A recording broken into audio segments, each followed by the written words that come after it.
네, 어제 임명된 박영수 특별검사는 이번 사건에서 대통령이 책임져야 할 부분이 있는지 철저히 수사하겠다며 필요하다면 강제 수사도 검토할 것이라고 밝혔습니다. 자, 이런 가운데 인선 작업에 돌입한 박 특검은 특검보 후보 선택에 어려움을 겪고 있습니다. 현장에 나가 있는 YTN 중계차 연결하겠습니다. 김주영 기자.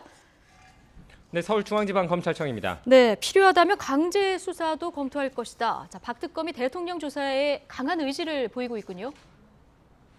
네, 그렇습니다. 박영수 특별검사는 대통령에 대한 대면 조사가 필요하다는 입장을 다시 한번 강조했습니다. 한 언론사와의 인터뷰 과정에서 나온 내용인데요.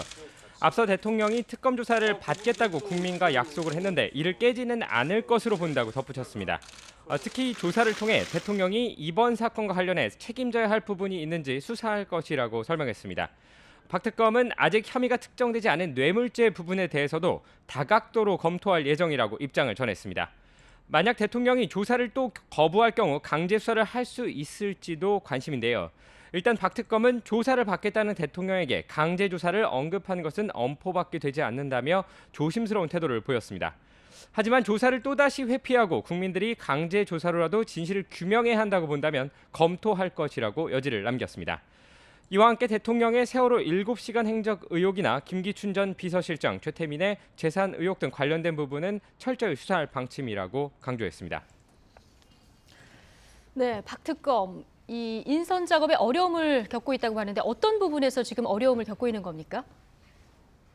네, 현재 특검은 준비 단계의 첫 번째 작업인 인선 작업을 벌이고 있습니다. 어제 윤석열 대전고검 검사를 수사팀장으로 영입했고 다른 검사 10명에 대해서도 오늘 파견 요청을 할 계획입니다. 문제는 특검과 손발을 맞출 4명의 특검보 인선 부분입니다. 원래 특검은 8명의 후보를 선정해서 대통령에게 넘기게 돼 있는데요.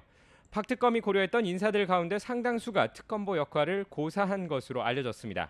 만약 특검보가 된다면 수사와 기소는 물론 재판까지 책임져야 하는 만큼 최대 2년까지 변호사 업무를 할 수 없기 때문입니다. 여기에 이번 사안의 중요성을 따져볼 때 큰 부담감을 느껴 난색을 표하기도 하는 것으로 전해졌습니다. 이번 사건의 경우 조사할 범위나 분량이 많기 때문에 검찰 조사 내용을 검토하는 데만도 많은 시간이 걸릴 전망인데요. 박 특검도 시간이 부족하다며 어려움을 호소해온 만큼 최대한 빠른 시간 안에 인적 구성을 마치고 본격적인 수사 준비에 나설 방침입니다. 지금까지 서울중앙지방검찰청에서 YTN 김주영입니다.